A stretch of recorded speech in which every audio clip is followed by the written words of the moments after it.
Okay, good morning. Today we're going to talk about Chapter 28, Lesson 2, about Cold War politics and the after the war. So, first of all, we need to talk about what's happening with the economy after World War II. Remember, during wartime, that the government puts limits on things to keep control, like, for instance, the limit on the prices so they don't go out of control. And so when the war stops, they stop doing that. And, people are so excited that they can get, all these anything they want again, right? After living without things for so long, that they go kind of on a buying spree. And unfortunately, there is an inflation, right? Increase in prices as so many people are buying things. And that increase in prices, unfortunately, did not translate. They're still making the same wages, right? And so workers start demanding higher wages, saying, with the price increases, we can't afford to live, right? And we really need you to pay us more. And the other thing that's different is, remember, during World War II, they had put the government said there couldn't be any striking, right? Because if there's strikes, then the war effort is hurt. So now that is over, coal miners and railroad workers are two examples of big strikes that happened where they're demanding these higher wages. And, of course, the companies don't want to pay them more. And so they go on strike. And these are key industries. And so that really affected everyone. And it was a big, everyone was very worried that, they'd run out of coal. And remember, back then, coal was the main energy source. And of course, railroad lines were how they moved supplies. So having the railroads not working is a major problem. So it was a big problem. And Truman actually said, we need you to go back to work for everyone's sake. And he even threatened to maybe draft them. And they ended up, the government taking over. Here's one example. In the coal mines, they took them over and they took control and basically made it so that, they negotiated with the owners. So the owners would have to give them some of the things they're demanding, so that for the good of everyone, right, they wouldn't have a strike and we wouldn't all be out of coal. So it's a time of, workers feeling like they have to fight for their rights again, versus the business owners. Okay, so that's going to keep coming up. And this isn't really about the economy, but it kind of is related. Remember, after the war, we have all these soldiers who come home and they don't have jobs, right? Or else the industries have changed and they need to retrain for jobs. So they wanted to take care of the soldiers. So they passed something in 1944. This is actually before Truman takes over. This is still Roosevelt. And it's called the GI Bill of Rights, or usually you hear it's called the GI Bill for short. And remember, GIs, right? It's a nickname for soldiers. And so it's a series of things that they did to try to help the soldiers get back into the workforce, helped get them money to go to college or get retrained, new job training, to start their own business or buy a home, or give them some money help or some health care coverage while they're looking for jobs. Okay. It was considered very important to try to help the soldiers, reintegrate back into society. Okay. And then, so Truman takes over, as you know, for when Roosevelt had a stroke. And so he proposes something called the Fair Deal. This is in 1945. And in his Fair Deal, he has a variety of different proposals that he wants to do to help the people, right? Providing jobs, new housing, and he wanted health insurance, which that having health insurance has been an issue even today, right? That's been an issue of there should be health insurance for everyone, right? So unfortunately, though, he was not able to get that passed through Congress. So his proposals were seen as too, liberal. And of course, the Republicans who don't like a lot of government interference, taxes, right? All these things would cost money. So the Republicans are getting very powerful. In fact, in the election that next year in Congress, they take back both houses of Congress. And their slogan was "had enough," right? Like if you don't like how things have been going in these, proposals, let's take back. And so the Republicans get very powerful and kind of oppose him. And they start doing things that are more in favor of like business owners than the small guy. So the Taft-Hartley Act of 47 is probably a good example of that. It was more pro-business. Remember, all these strikers have been, trying to work together to get their rights and higher money and like safety. And so this one is actually putting limits on that. And also outlawing what they called closed shops. The closed shop is when a business only hires, you have to be part of the union to work there, and that like gains power for the union, right? And so in this case, they're trying to actually kind of go against the union or weaken the unions. It also says, and this is obviously directed right at like the example of the coal mining or the railroad worker strikes, the government can halt a strike if they feel like it's endangering the public health or safety. So they're strengthening going against striking and workers. And so this is definitely a very like business versus, worker kind of thing. And as you can see in this picture, the labor unions are all trying to get to oppose this very strongly and saying we're going backwards from where we've been.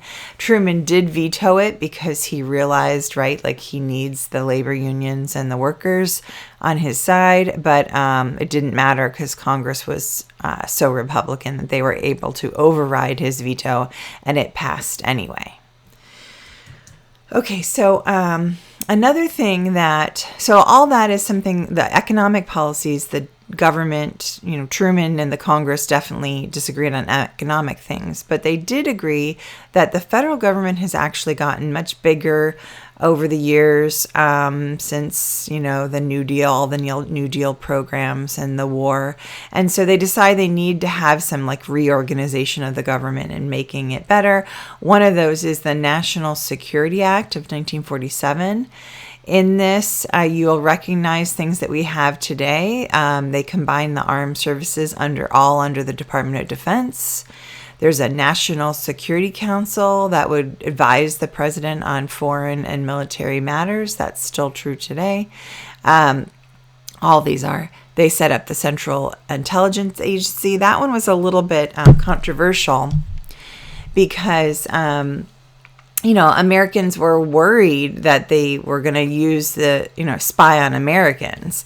And so, Truman said, no, I promise it'll only be to, basically spy on foreign people and then report back for us so we know what's going on.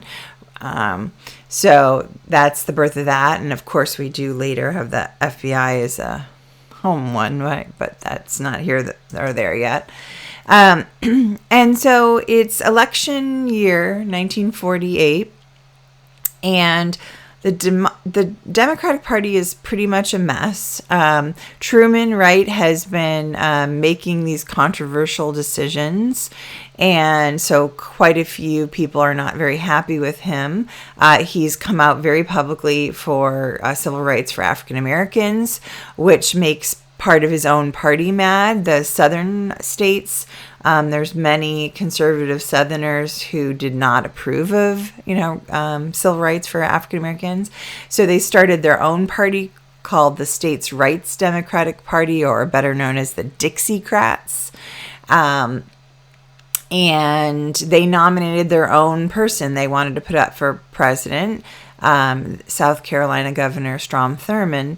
And of course, if your party is breaking off, then it's going to split the vote, right? So that's weakening the Democratic Party.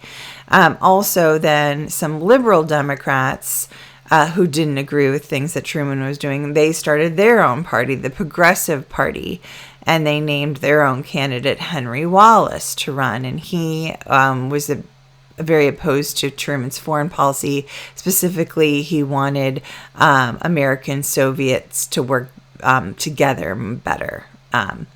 And so the Democrats, right, are looking pretty weak. And it was most people believed that the Republicans were going to win the next presidency. The governor that they put up for the candidate was Thomas Dewey, a governor of New York, and he looked like he was going to win.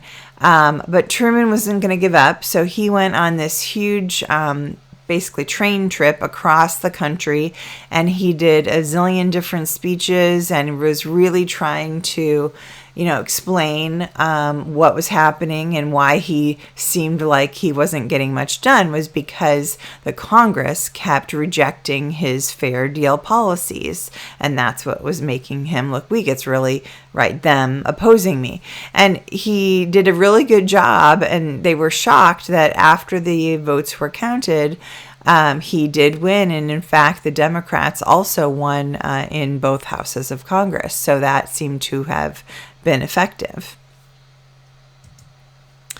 Okay, so he is president again, and he now has a Congress who's the same party as him, so he quickly puts the fair deal up again, and so this time it's passed. And here's some examples of things that are in the fair deal: raise the minimum wage, expanding Social Security, funding low-income housing, right? And so he got some of those things done. Now, he did not get everything he wanted. He also tried to do more controversial things like ending discrimination, which we already talked about, how unfortunately there is still a good portion of people who are, against that. And so he put up things saying, you should be protecting voting rights for African Americans and making lynching a federal crime. And believe it or not, he was not able to get those things passed through Congress, right? Which shows you the racism that's still happening at this time in history. So he also started realizing that he couldn't get everything he wanted maybe through Congress. So he started executive orders, which, Trump was, taking a page out of his book, right? Like, go ahead and just do what I want with executive orders more. So Truman actually was the one who was doing quite a bit of that too. He ordered the federal agencies to stop discrimination. So anyone who basically worked in the government had to stop those kind of practices. And also in the armed forces, he told them they had to desegregate, right? So, segregation is keeping you separate. And he's saying no more of that. You have to desegregate. So that was huge news. He also told the Justice Department, which of course is part of his executive branch, that they have to enforce existing civil rights laws, right? Like, they had some laws on the books, but they weren't being enforced. So he's saying, no, you have to now. He also asked for a variety of other things. Some things he got and some things he didn't. Like, for instance, that government-backed medical insurance. He really thought it was everyone should deserve to have medical care. And unfortunately, that one was one of the ones that didn't get passed. And as you know, it wasn't really until Obamacare that happened. And then, of course, Trump repealed it. So I would imagine we're going to go back to having it again, right? So you can see this has been an ongoing thing. And there's a lot of fighting between, the insurance companies and medical providers and things that want, not to have rules on them or too much government involvement in that. Also, he did get some higher minimum wages and money for schools. So he did get some of the things he wanted. And he was, obviously pretty trying to get a lot done during his presidency. Even, some of the things that were pretty out there, he didn't seem to just go with what, was popular, worry about re-election. He really did seem to do what he thought was right.